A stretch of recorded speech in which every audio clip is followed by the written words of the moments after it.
So hello and welcome. तो आज हम लोग इस वीडियो में देखने वाले हैं क्लास 9th का सोशल साइंस का chapter number 9 industrial revolution and social change का नेक्स्ट टॉपिक।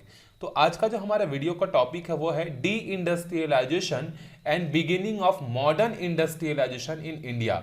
अब देखो, जब ब्रिटेन में इंडस्ट्रियलाइजेशन सेटअप हुआ था या नहीं हुआ था, उससे पहले इंडिया में ऑलरेडी जो है काफी सारे इंडस्ट्रियलाइजेशन हो चुके थे, लेकिन वो इंडस्ट्रियलाइजेशन एज अ मशीन के थ्रू या फैक्ट्रीज के थ्रू नहीं हुए थे, वो लोगों के घरों में हुए थे। ठीक है, तो एक तरीके का इंडस्ट्रियलाइजेशन वो भी था, बस काम जो होता था वो इस तरीके से मॉडर्न मशीनों से नहीं होता था। तो अब देखो इंडिया में किस तरीके से पुराने तरीके का जो इंडस्ट्रियलाइजेशन है वो डी इंडस्ट्रियलाइज हुआ और वहां पर नए तरीके का इंडस्ट्रियलाइजेशन जो है कैसे स्टैब्लिश हुआ। Between 1500 and 1750, that is before Britain industrialization, India has a flourishing textile industry. 1500 और 750 से पहले जो है इंडिया में क्या था कि ब्रिटेन में तो क्या हुआ था, इंडस्ट्रियलाइजेशन हुआ था, लेकिन उससे पहले ही हमारे यहाँ जो है टेक्सटाइल इंडस्ट्रीज क्या थी, काफी ज्यादा जो है डेवलप्ड कंडीशन में थी। इंडियन वीवर्स वो high quality fabric that were a high demand in the international market. जो हमारे इंडिया के जो वीवर्स होते थे, जो बुनकर होते थे, वो इतने अच्छे क्वालिटी का जो है कपड़ा बनाते थे जिनके इंटरनेशनल मार्केट में डिमांड जो है बहुत ज्यादा होती रहती थी। European traders first ventured into India to profit from the trade in Indian textile. जो हमारे यूरोप के जो क्या थे, इंडस्ट्रियलिस्ट हो या मर्चेंट लोग जो थे, उन्होंने सबसे ज्यादा प्रॉफिट किससे कमाया था, वो तो स्पाइसेस वगैरह से कमाए थे, मसाले वगैरह से। उसके बाद जो दूसरा सबसे ज्यादा जो फायदा उन्होंने कमाया था वो इंडियन टेक्सटाइल से था। Seeing the growing demand, Indian artisans and the merchants step up their production। अब जैसे जैसे इंडिया के लोगों को पता चल गया कि यूरोप में तो हमारे कपड़ों की डिमांड बहुत अच्छी है, तो वो क्या करने लगे, अपना प्रोडक्शन जो है बढ़ाने लगे, क्योंकि जिस तरीके की कलाकारी इंडियन आर्टिस्ट को आती थी वैसा पूरे दुनिया में कहीं पर भी जो है नहीं आता था। The East India Company established its rule in India to corner this trade and established its monopoly। अब इंडिया के कपड़ों की मार्केट इतनी ज्यादा स्ट्रांग हो चुकी थी कि जो ब्रिटिश ईस्ट इंडिया कंपनी थी, उस ईस्ट इंडिया कंपनी ने अब क्या किया, इस ट्रेड को जो है साइड में करना चालू कर दिया, क्योंकि इन कपड़ों की डिमांड ज्यादा थी। तो इन्होंने क्या किया, जो ब्रिटेन के फैक्ट्रीज में जो सस्ते सामान बने होते थे, अब उसको इंडियन मार्केट में लाने लगे, क्योंकि जो इंडिया के जो आर्टिशंस जो बनाते थे सामान, नो डाउट कि क्या होते थे, बहुत अच्छे होते थे, लेकिन काफी कॉस्टली होते थे। तो ब्रिटिशर्स ने क्या दिमाग लगाया कि अगर हमें इंडिया के टेक्सटाइल इंडस्ट्रीज को डिस्ट्रॉय करना है तो हमें क्या करना पड़ेगा, यहां सस्ते क्वालिटी के कपड़े जो है लाने पड़ेंगे। ठीक है, और उन्होंने क्या किया, ब्रिटेन से बनी हुई कपड़ों को जो है क्या करने लगे, इंडियन मार्केट में लाने लगे, ताकि इंडियन मार्केट का टेक्सटाइल इंडस्ट्री डिस्ट्रॉय हो जाए। Let's examine what impact this new regime had on Indian industry. अब देखते हैं कि इंडियन इंडस्ट्री पे जो है इसका क्या इंपैक्ट जो है हुआ। ठीक है, तो है पहला topic, what happen to the weavers. जब ब्रिटेन के सामान जो है इंडियन मार्केट में आने लगे तो वो जो वीवर्स जो थे, जो कि कपड़ा बनाने का काम करते थे, उनका क्या हुआ देखो। The demand for Indian textile did not decrease after the east India company established it's rule in 760।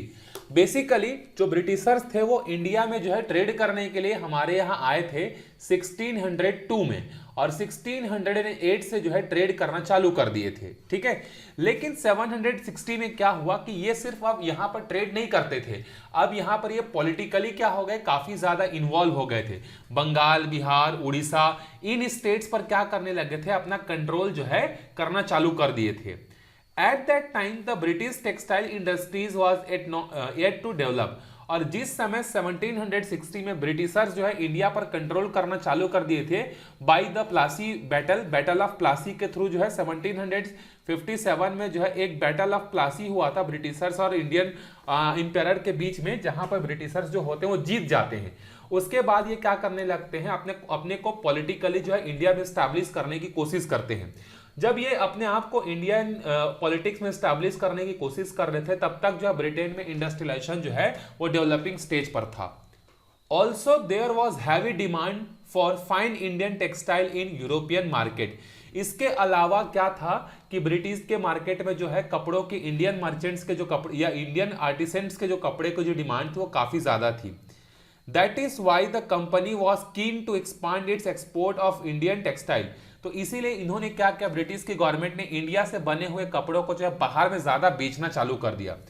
In 1772, an offer of the East India Company, Henry Pathula, said that the demand for Indian textile would never decrease because no other country in the world made such fine textiles.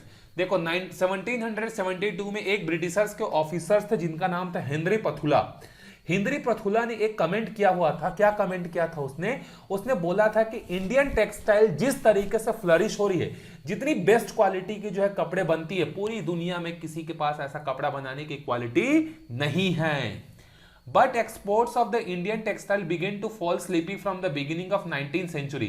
लेकिन जैसे बोलते हैं ना कि चढ़ता जो सूरज होता है उसको सब सलाम करते हैं लेकिन ढलते सूरज को कोई नहीं करता, तो उसी तरीके से जब ब्रिटिश में इंडस्ट्रियलाइजेशन नहीं हुआ था ब्रिटेन में, तो इंडिया का जो इंडस्ट्री था, जो फैक्ट्री था, वो काफी ज्यादा उसकी जो रिस्पेक्ट थी।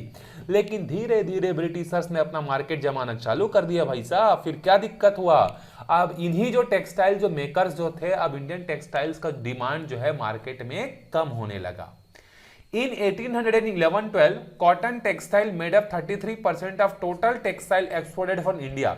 हमारे इंडिया से उस समय जितने भी कपड़े एक्सपोर्ट होते थे, बाहर जाते थे बिकने के लिए, उसमें से 33% जो ऐसे कपड़े होते थे जो कि किससे बने होते थे, इंडिया के कॉटन के टेक्सटाइल से बने हुए होते थे। लेकिन देखो आने वाले 30-35 सालों में क्या हुआ कि 30-35 सालों में जो है ये जो 33% है ना, ये 10 गुना कम हो गया। How did this happen and what impact did it have.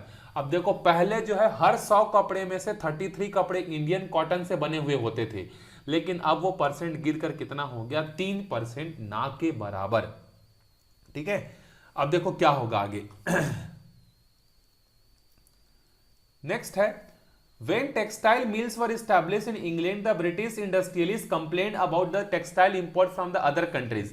अब जब ब्रिटेन में इंडस्ट्रियलाइजेशन प्रॉपरली सेटअप हो गया, तो ब्रिटेन के जो फैक्ट्री के मालिक थे वो अब क्या करने लगे, ब्रिटेन की गवर्नमेंट को बोलने लगे कि भैया क्या हुआ, बोले गवर्नमेंट, तो इन्होंने बोला कि बाहर से आने वाले कपड़ों को जो है क्या किया जाए, बैन किया जाए, ताकि अगर बाहर से आने वाले कपड़े बैन होंगे तो ही तो हमारे कपड़े बिकेंगे ना।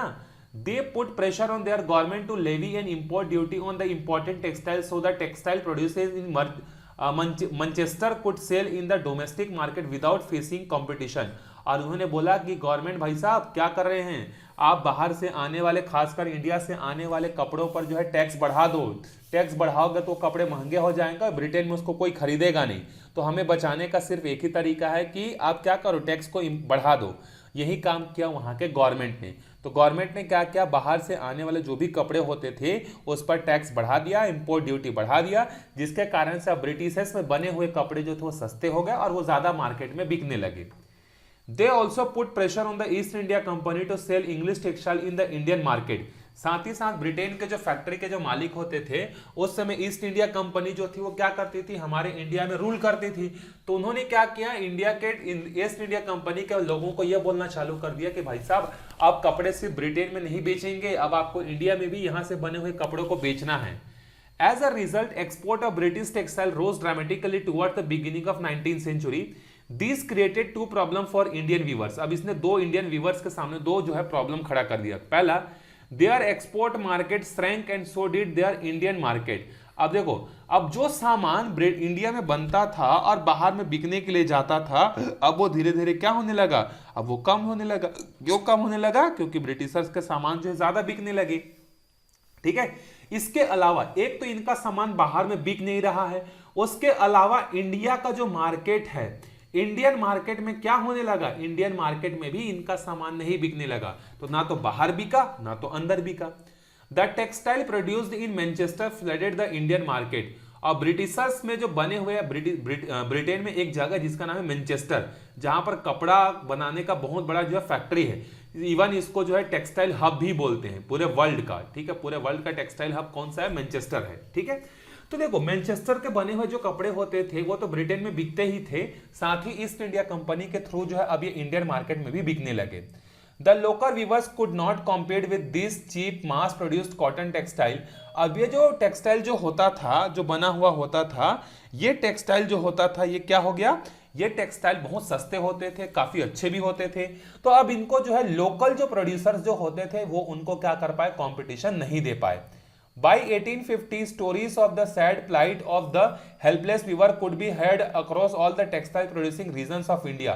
इसके अलावा हमने बहुत सारे ऐसे स्टोरीज उस समय सुनने को मिले कि जहां पर बहुत सारे जो वीवर्स जो होते थे उन्होंने खुद को सुसाइड कर लिया, खुद को मार लिया। क्योंकि अब देखो भाई, जो आदमी के पास अपना लाइवलीहुड को सरवाइव करने के लिए जो एम्प्लॉयमेंट था, अगर आप उस एम्प्लॉयमेंट को छीन लोगे तो वो जिएगा कैसे। तो इसी कारण से कई सारे लोगों ने क्या क्या वीविंग करने का काम छोड़ दिया या तो सुसाइड कर लिया।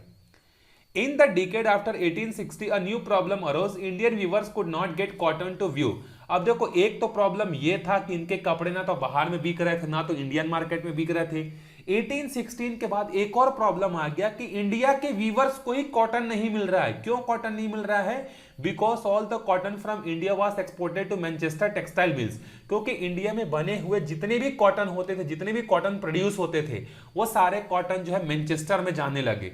तो एक तो कपड़ा नहीं बिक रहा है, दूसरा इनको कॉटन नहीं मिल रहा है। But the death knell of Indian weavers and artisans was sounded when Indian mills and factories began producing textile and other goods around this time. अब इन पे जो है एक और आखिरी हथौड़ा कौन सा चला? अभी तक 3-4 हथौड़े चल चुके थे जिसके कारण से पूरे टूटने के कगार पर आ चुके थे सारे वीवर्स। लेकिन एक और हथौड़ा चला कि जो कपड़े पहले ब्रिटेन के मैनचेस्टर में बनते थे, अब उसी टाइप के कपड़े जो है इंडिया के लोग भी जो है बनाने लगे।